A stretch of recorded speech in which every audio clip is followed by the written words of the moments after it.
Recently listed Life Insurance Corporation and Delhivery came out with their quarterly result announcements on Monday. While LIC posted an 18% year-on-year fall in its net profit, Delhivery's net loss remained largely flat. Revenues for both the companies, however, rose 11.6% and over 100% respectively, showing robust operational performance. Yet, shares of LIC cracked about 3%, while those of Delhivery ended over 2% higher in a weak market. Going forward, analysts will remain watchful on both these companies given their respective fundamental concerns. I feel, given that, the quarter four is generally a good quarter for insurance companies, right? Because of retail participation and the rush for investment in insurance products for the tax benefit. It is typically expected to be a really outlier and outstanding month for insurers. And despite that, its net premium income increased by almost, let's say, 18-19% only. So given that LIC has such a large market share, one would have expected it to, accrue a whole lot more net premium income. Right. So that was not very exciting. That was a dampener.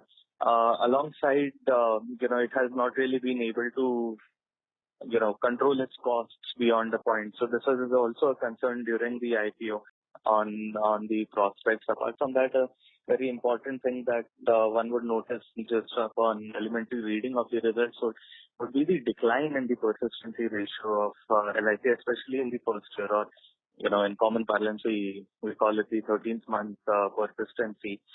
It has declined by at least approximately 5 percentage points. It has gone down from approximately 74% to 16.9 within the year. And I feel this is a critical challenge given that most of the underwriting costs that an insurer incurs is front loaded into the first year itself.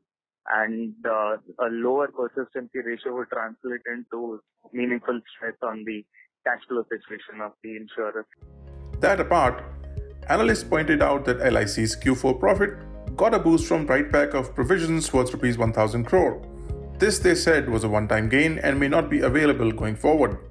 Besides, they also said that low dividend outgo of Rs 1.5 per share isn't rewarding enough.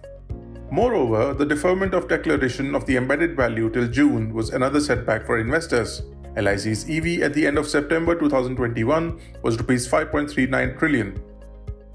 However, almost 70% of LIC's embedded value consists of equity mark-to-market gains, which inherently makes the EV more volatile. For me, gets me nervous as an investor. Obviously, LIC versus private players have been doing reasonably well with their asset management, but still, there has been a decline on the LIC and HDFC Life. I'm not very sure about it, but reasonably confident it has done well. But still, versus the corresponding period of previous year, it has declined meaningfully. That said, stability in longer duration persistency ratios, improving gross net performing asset, expectation of increased non-par products in the portfolio, and growth in top line are a saving grace. Thus, Gaurang Shah of Geojit Financial Services remains bullish on the stock from a long-term perspective. So we had given an IPO note and I subscribed from a long-term point of view. And given the opportunity of insuring the uninsured, we guess the numbers for the next couple of quarters should be much better than what we are seeing today. And from that perspective, I think 1,000 plus kind of targets could be seen on LIC from a long-term point of view. So we are maintaining a positive view on LIC. Coming to Delhivery, analysts suggest investors avoid entering the stock at current levels given that the firm is yet to turn profitable. It is a loss-making company, so the revenues will be good, but still they are loss-making company.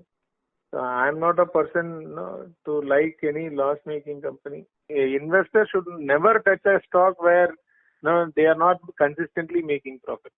Your odd loss is okay, but your business concept only by making loss or only by increasing their sales, they are getting valuation. In a nutshell, analysts suggest investors wait for a couple of quarters before they judge LIC's performance.